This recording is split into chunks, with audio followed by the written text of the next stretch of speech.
I asked you personally. I asked you personally. Are you going to apologize for the things you've set up here for the last 3 weeks about Walt Monaghan, about Steve Branchflower, and Hollis French? You don't have to apologize. That's up to you. I will say that I am speaking on behalf of the governor, and I am making sure that the facts get out there.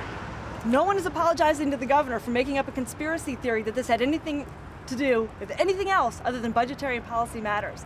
This governor isn't receiving an apology for making up all this stuff.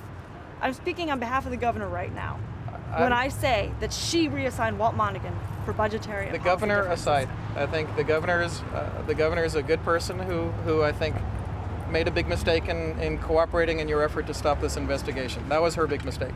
But she was right in agreeing to the investigation in the first place. She was right in saying the investigation was needed in the first place. She was probably wrong in letting the McCain campaign try and stop it, and that's when you came in. But really, I don't really care about the governor issue. My question to you was, for the really pretty rotten things you've said about Steve Branchflower, Walt Monaghan, and Hollis French, you called a former Marine insubordinate. That's not an insult. You called a former Marine a rogue. That's not an insult. You don't think that's an insult? You owe him an apology. Walt Monaghan did not agree and went behind the governor's back. By definition, that's insubordinate. Do I think that Walt Monaghan served the public? Yes. Walt Monaghan was a great Marine. Walt Monaghan served the public for decades. Absolutely. But he went behind the governor's back, and he differentiated with her on budget and policy issues. Let's be clear, because you're going to get yourself in trouble by not telling the truth about somebody in public. When you tried to create your little fiction that he went behind the governor's back, what you failed to do was release the travel authorization that showed that he had the governor's authorization. That travel authorization said, meet with Senator Lisa Murkowski. Guess what? After that, found out he wanted to lobby the Congress for earmarks, Representative Gara.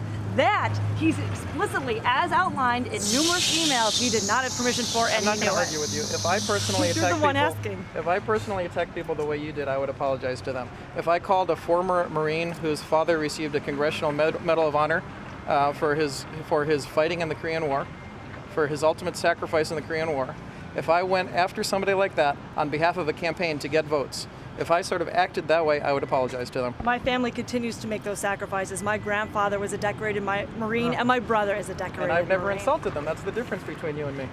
There is no insult to his decoration as a Marine.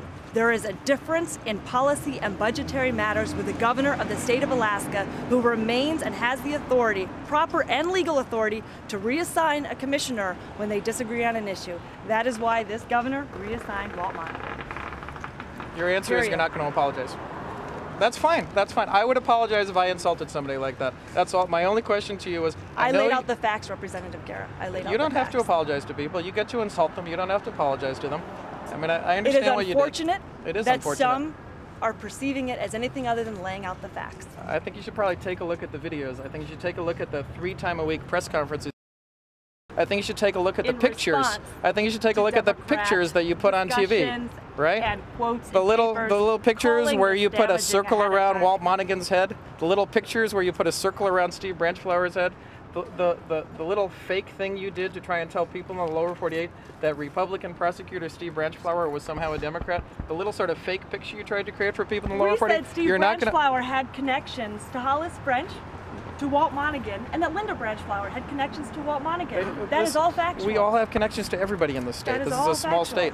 Okay, then why pull somebody in from South Carolina who's not even a member of the Alaska Bar? Wasn't for a good full week of the investigation.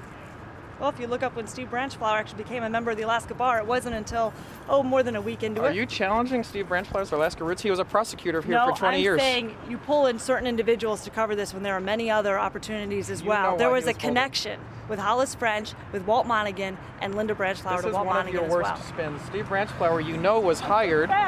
You know he was hired because they wanted to hire somebody who was not biased towards Walt Monaghan. So guess what? Okay, let me just finish. Let me just finish. They had known that there were all these connections. You know why they hired Steve Branchflower, because Branchflower had issued a report, the only other public report he had issued, which was critical of Walt Monaghan. So they hired him knowing that they had a guy who couldn't be accused of being biased by anybody other than you, actually. Actually, no. Republican numerous legislators after it was revealed, the only question really, we don't have to argue this stuff. I mean, you can sort of engage in your spin as much as you want. You're the one asking the question. The only question was, will you apologize? I think he's calling you a liar. Will you apologize to the people you've attacked? You're calling me a liar.